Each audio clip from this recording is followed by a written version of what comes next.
Divisional accountant officer important question chapter 4 part 6. അപ്പം ഇവിടെ നമ്മൾ നോക്കുന്നത് kinds of endorsement, dishonour of bill, knotting എന്നുള്ളതാണ്. അപ്പം കഴിഞ്ഞ ക്ലാസ്സിൽ നമ്മൾ എൻഡോഴ്സ്മെൻറ്റ് എന്താണെന്ന് ഡീറ്റെയിൽ ആയിട്ട് പഠിച്ചു.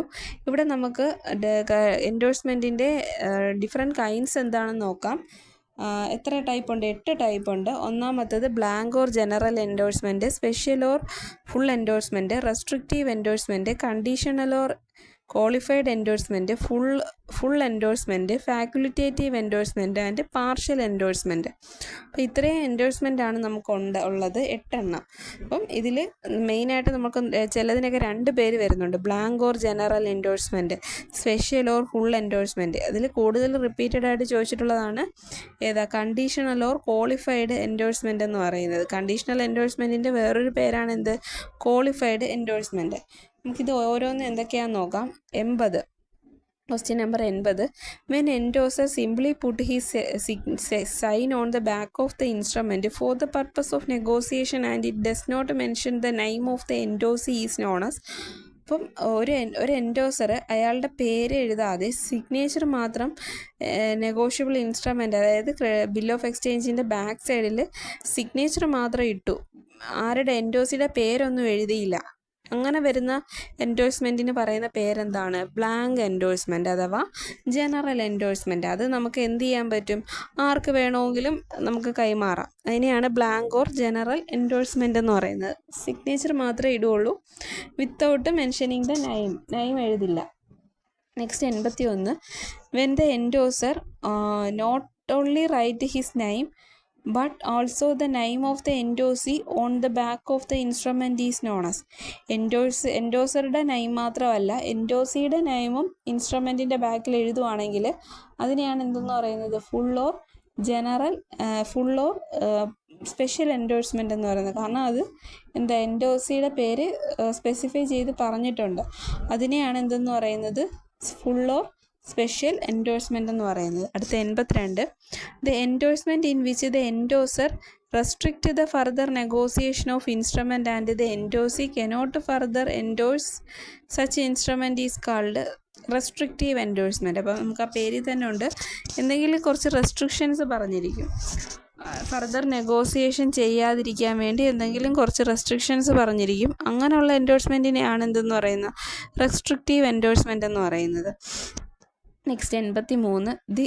The type of endorsement contain a conditions to pay the amount of instrument. It might either limit the liability of the endorser or create some liability of the endorsee to receive the payment of instrument is called conditional or qualified instrument. അപ്പോൾ ഇവിടെ പറയുന്നത് ഏതാണ്? Conditional or qualified instrument ആണ്. അവിടെ എന്ത് ചെയ്യും? എന്തെങ്കിലും ഒരു കണ്ടീഷൻ ആ ഇൻസ്ട്രുമെൻറ്റിനകത്ത് പറഞ്ഞിരിക്കും. ബിൽ ഓഫ് എക്സ്ചേഞ്ച് പേയ്മെൻറ്റ് നടത്തണമെങ്കിൽ എന്തെങ്കിലും ഒരു കണ്ടീഷൻ ഫുൾഫില്ല് ചെയ്യണം എന്ന് പറഞ്ഞേക്കുന്ന എൻഡോഴ്സ്മെൻറ്റിനെയാണ് കണ്ടീഷണൽ ഓർ ക്വാളിഫൈഡ്. ആ കണ്ടീഷൻ ക്വാളിഫൈ ചെയ്തിരിക്കണം. അങ്ങനെയാണ് അത്. അങ്ങനെയുള്ള ടൈപ്പ് എൻഡോഴ്സ്മെൻറ്റിനെയാണ് കണ്ടീഷണൽ ഓർ ക്വാളിഫൈഡ് എൻഡോഴ്സ്മെൻറ്റ് എന്ന് പറയുന്നത്. അടുത്ത എന്താണ്? 84. The endorser surrender his right to receive the notice of dishonor by writing an appropriate word, or the endorser extend his liability or abandon some rights under a negotiable instrument. അപ്പോൾ അവിടെ എന്താണ്?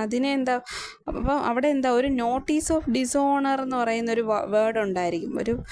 ഒരു bill of എക്സ്ചേഞ്ചിൻ്റെ back സൈഡിൽ notice of dishonour എന്നും പറഞ്ഞു, അല്ലെങ്കിൽ endorser surrender his right to receive. അപ്പോൾ എൻഡോസർ എന്ത് ചെയ്യുവാണ്? സറണ്ടർ ചെയ്യുവാണ്. അയാളുടെ ലീഗൽ റൈറ്റ്സ് സറണ്ടർ ചെയ്തിട്ട് നോട്ടീസ് ഓഫ് ഡിസോണർ എന്ന് പറഞ്ഞ് ബാക്കിൽ എഴുതുവാണ്. നോട്ടീസ് ഓഫ് ഡിസോണർ വേവ്ഡ് എന്ന് കണ്ടു കഴിഞ്ഞാൽ, ഈ ഒരു ടേം നമ്മുടെ ക്വസ്റ്റ്യൻ പേപ്പറിൽ ഇങ്ങനെ ഉണ്ട്, the notice of dishonour waived എന്ന് കണ്ടു കഴിഞ്ഞാൽ അത് ഫാക്കുലിറ്റേറ്റീവ് എൻഡോഴ്സ്മെൻ്റ് ആണ്. എന്താണ് ഫാക്കുലിറ്റേറ്റീവ് എൻഡോഴ്സ്മെൻറ്റ്? അടുത്ത 85. The type of endorsement which allows transferring to the endorsee a part of the amount payable is known as partial endorsement. അപ്പോൾ പാർഷ്യൽ എൻഡോഴ്സ്മെൻറ്റ് എന്താണ്? ഒരു ഒരു പാർട്ട് എമൗണ്ടിൻ്റെ പാർട്ട് 10,000 രൂപയുടെ ഒരു ബില്ലാണ്, അതിൻ്റെ 5,000 രൂപ ഒരു എമൗണ്ടിൻ്റെ ഒരു പകുതി ഭാഗം മാത്രം തന്നോളാം എന്ന് പറയുന്ന ടൈപ്പ് ഓഫ് എൻഡോഴ്സ്മെൻറ്റിനെയാണ് പാർഷ്യൽ എൻഡോഴ്സ്മെൻ്റ് എന്ന് പറയുന്നത്. ഇത് നിലവിലിപ്പോൾ ഇൻവാലിഡ് ആയിട്ടുള്ള ഒരു എൻഡോഴ്സ്മെൻറ്റ് ഒരു പ്രോസസ്സാണ് പാർഷ്യൽ എൻഡോഴ്സ്മെൻ്റ് എന്ന് പറയുന്നത്. അപ്പോൾ ബില്ലിൻ്റെ പകുതി എമൗണ്ട് മാത്രം ഒരു എൻഡോഴ്സറും എന്ത് ചെയ്യില്ല, റിസീവ് ചെയ്യില്ല. ഫുൾ എമൗണ്ട് തന്നാലേ അത് വാലിഡ് ആവുള്ളൂ. സോ എന്താണ് part of the amount pay ചെയ്തോളാം എന്ന് പറയുന്നതിനെയാണ് പാർഷ്യൽ എൻഡോഴ്സ്മെൻ്റ് എന്ന് പറയുന്നത്. അടുത്ത 86, what you mean by dishonouring of bill. Bill dishonour ആവുക എന്ന് പറഞ്ഞാൽ എന്താണ് dishonouring of bill? Dishonouring of bill എന്ന് വെച്ചാൽ the bill is said to be dishonouring if the acceptor does not pay the amount of bill on the due date or maturity date and thus the fail to receive the primary purpose for which it was drone or accepted. അതായത് നമ്മുടെ maturity period, നമ്മുടെ ബില്ലിനകത്തുള്ള due date or maturity പീരീഡിൽ നമുക്ക് bill എന്ത് ചെയ്യാൻ പറ്റുന്നില്ല, payment ചെയ്യാൻ പറ്റുന്നില്ല, അല്ലെങ്കിൽ ആ ബില്ല് അക്സെപ്റ്റ് ചെയ്യുന്നില്ല. 2 ടൈപ്പിലാണ് നമുക്ക് ഡിസോണർ വരുന്നത്. ഏതൊക്കെ ടൈപ്പാണ്? നമുക്ക് 2 രീതിയിൽ ബില്ല് ഡിസ്കൗണ്ട് ചെയ്യാം. ഒന്ന് പറഞ്ഞത് നമ്മുടെ ബില്ല് എന്ത് ചെയ്യുന്നില്ല, അക്സെപ്റ്റ് ചെയ്യുന്നില്ല, either by non acceptance or non payment of bill. Either by non acceptance of bill or non payment. ഇവിടെ പേയ്മെൻറ്റിൻ്റെ ബേസിസിൽ നമ്മൾ മെച്യൂരിറ്റി പീരീഡിൽ എന്ത് ചെയ്യുന്നില്ല, നമ്മുടെ ബില്ല് പേയ്മെൻറ്റ് നടത്തുന്നില്ല. When the drawee refuse to accept the bill or fail to accept within 48 hours, 48 മണിക്കൂറുണ്ട്. 48 മണിക്കൂറുള്ളിൽ ഈ ബില്ല് അക്സെപ്റ്റ് ചെയ്യുന്നില്ല എന്നുണ്ടെങ്കിൽ ആ ബില്ലിനെ എന്ത് ചെയ്തു എന്നാണ് അർത്ഥം. അതിനെ എന്ത് ചെയ്തു, അതിനെ ഡിസോണർ ചെയ്തു. അപ്പം if the bill is not paid, അതായത് not paid on the due date or maturity date, it is said to have dishonour of bill. അടുത്ത 87 എന്താണ്? When a bill is dishonour the holder of the bill must serve notice of dishonour on all parties including the endorsee whose name are appear in the bill. If it is not done the holder of the bill loses the right to sue them for the amount thereof. അപ്പോൾ ഈ dishonour of bill നടക്കുന്ന സമയത്ത് dishonour ആയി എന്നുള്ള വിവരം എല്ലാ പാർട്ടീസിനെ അറിയിച്ചിരിക്കണം. അപ്പോൾ ആ ബില്ല് ഒരുപാട് പേർക്ക് എൻഡോസ് ചെയ്തിട്ടുണ്ടെങ്കിൽ ആ ആളുടെ പേരുകളെല്ലാം ആ ബില്ലിൽ ഉണ്ടാവും. ആൾക്കാർക്കെല്ലാം എന്ത് അയച്ചിരിക്കണം, നോട്ടീസ് ഓഫ് ഡിസോണർ അയച്ചിരിക്കണം. അങ്ങനെ അയച്ചില്ല എന്നുണ്ടെങ്കിൽ നമ്മുടെ ഹോൾഡർക്ക് എന്ത് ചെയ്യാൻ പറ്റില്ല, അതിന് ഉണ്ടാവുന്ന ലൈബിലിറ്റീസ് അല്ലെങ്കിൽ ആ റൈറ്റ് ടു സ്യൂ അവരെ ഒന്നും നമുക്ക് എന്ത് ചെയ്യാൻ പറ്റത്തില്ല. ഇതിൽ അവർക്കെല്ലാം ഇത് അവർ ഈ എൻഡോസ് ചെയ്തേക്കുന്ന എല്ലാ ആൾക്കാരും ഇതിന് ബാധ്യസ്ഥരാണ് ഈ ബില്ല് ഡിസോണർ ആയതിൻ്റെ. അപ്പം ഹോൾഡറുടെ ഡ്യൂട്ടിയാണ് ഇവരെ എല്ലാം അത് സ്യൂ ചെയ്യണം എന്നുള്ളത്. ലീഗലി അവർക്കെല്ലാം ഇത് നോട്ടീസ് അയച്ചിരിക്കണം. Next 88, effect of dishonour. ഡിസോണറിൻ്റെ എഫക്റ്റുകൾ എന്തൊക്കെയാണ്? 1, on dishonour a bill become valueless and the debtor creditor relationship between the parties come to existence. അപ്പോൾ എന്താണ് ഡിസോണർ ഒരു ബില്ല് ഡിസോണർ ആവുക എന്ന് പറഞ്ഞാൽ ആ ബില്ലിൻ്റെ വാല്യൂ ഇല്ലാതാവുക എന്നാണ് പറയുന്നത്.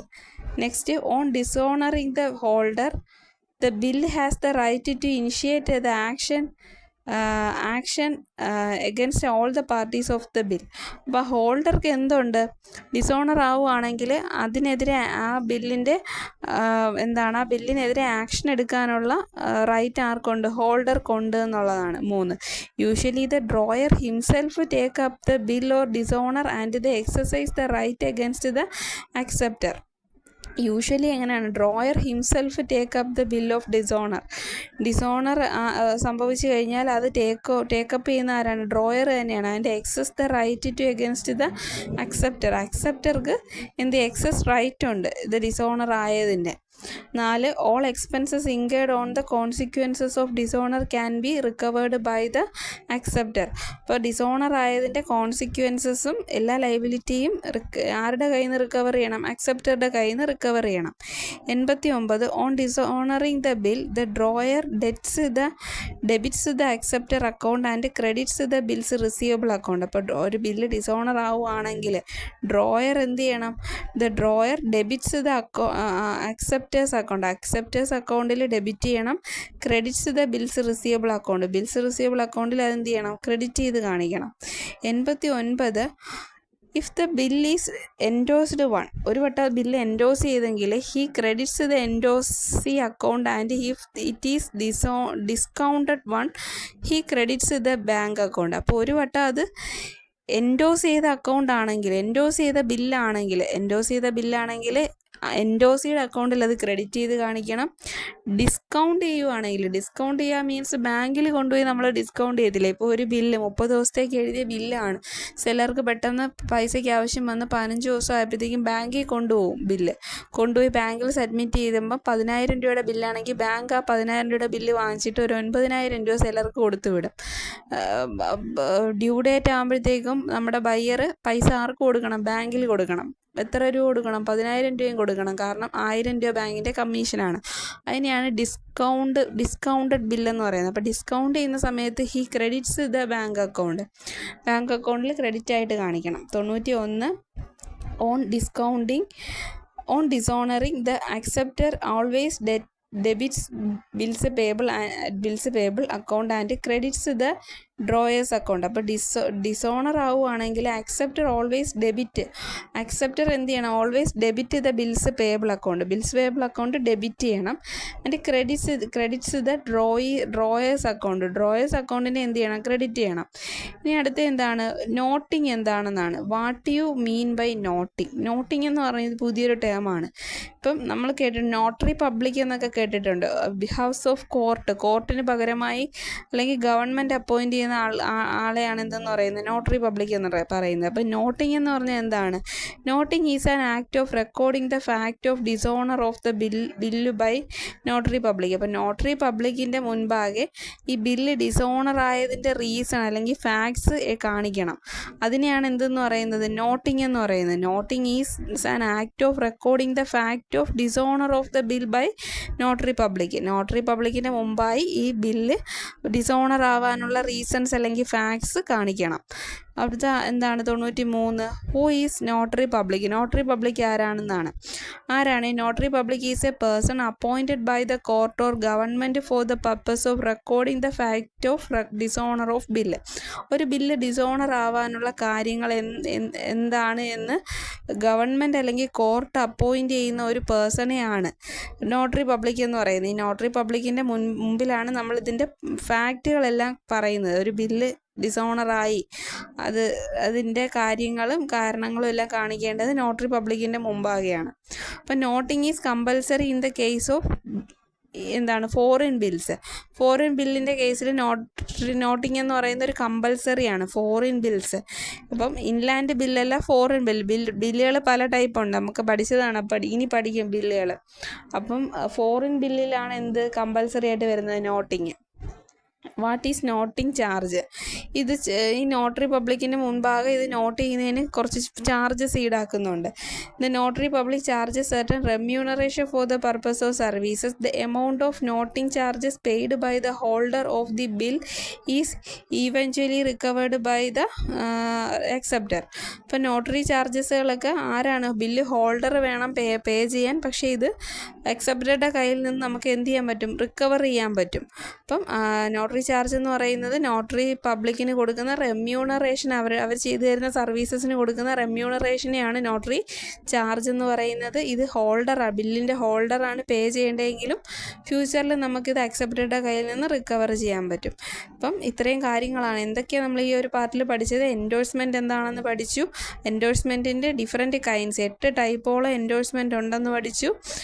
പിന്നെ അതിൻ്റെ ഡിസോണറിങ് ഓഫ് ബില്ലുകൾ പഠിച്ചു. ഡിസോണറിങ് ഓഫ് ബില്ല്, പിന്നെ ഡിസ്കൗണ്ടിങ് എന്താണെന്ന് പറഞ്ഞു പോയി, ബാങ്കിൽ കൊടുത്ത് മാറുന്നതിന് ഡിസ്കൗണ്ടിങ്. പിന്നെ പുതിയൊരു ടേം നോട്ടിങ് എന്താണെന്ന് പഠിച്ചു. നോട്ടറി പബ്ലിക് ആരാണെന്ന് പഠിച്ചു. ഫോറിൻ ബിൽസിന് നോട്ടിങ് എന്ന് പറയുന്ന കമ്പൽസറി ആണെന്ന് പഠിച്ചു.